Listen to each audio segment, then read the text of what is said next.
Did you know that everyone that you have ever met was actually an expert in something, including yourself? It's true. Our strengths, our weaknesses, even our skills are a result from our unique and personal experiences and backgrounds.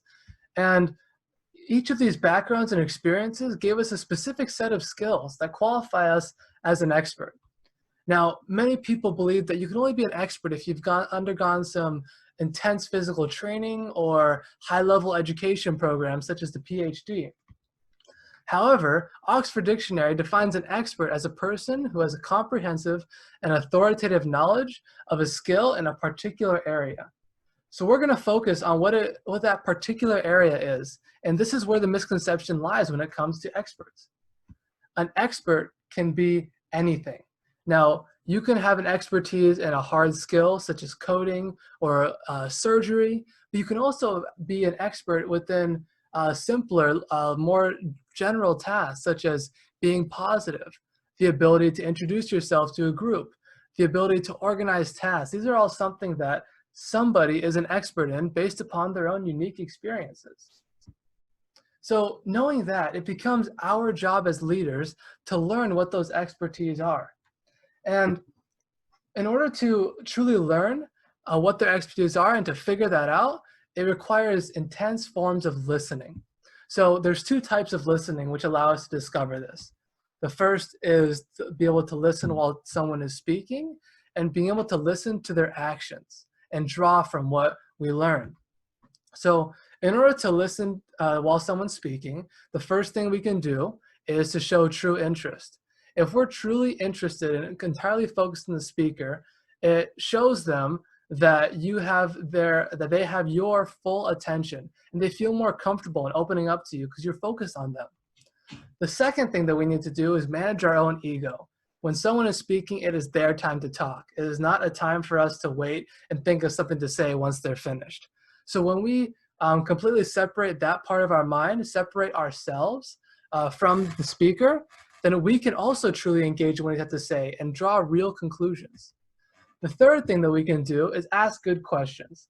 So there's a book written by Dale Carnegie, who is a famous author, and he talks about the theory that people love to talk about themselves. This has nothing to do with ego, but it has everything to do with how we treat our own nature and how we just love to hear about our nature. So asking questions as relates to even the conversation created by the speaker or just about themselves allows them to engage within you and really feel confident that you're someone who cares.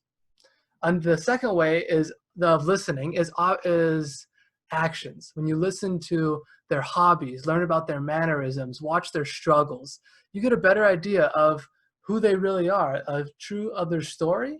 And when you learn about their story, you learn about what do they specialize in? What is their expertise? So the big question here is why bother to put in all this effort? Because we're leaders. That's why we bother. You know, the purpose of a leader is to really place the people within the organization, the group, the business, into an area where they can be successful. And the way to do that is you have to be creative. You have to look at the needs of your organization and then also look at the overlap to where the employee's expertise lie.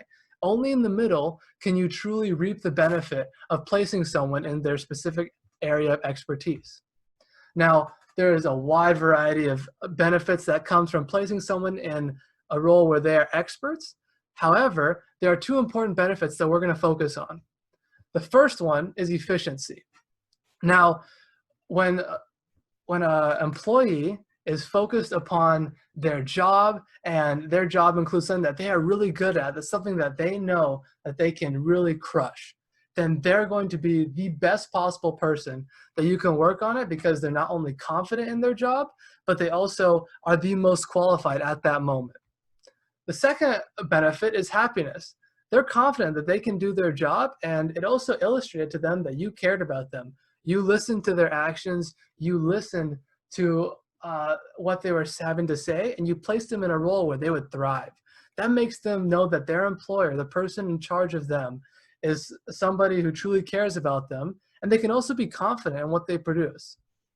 So The key takeaway from this is that we have to accept the reality that everybody's an expert in something, even something that we don't expect. And so we all must learn to listen to them, and from listening, gauge their story. Within their story, we can take from their story their expertise, and we can place them within their organization strategically. So they're not only happy, but they're also efficient for the company. It can make a truly positive impact when we accept this reality and truly listen. Thank you.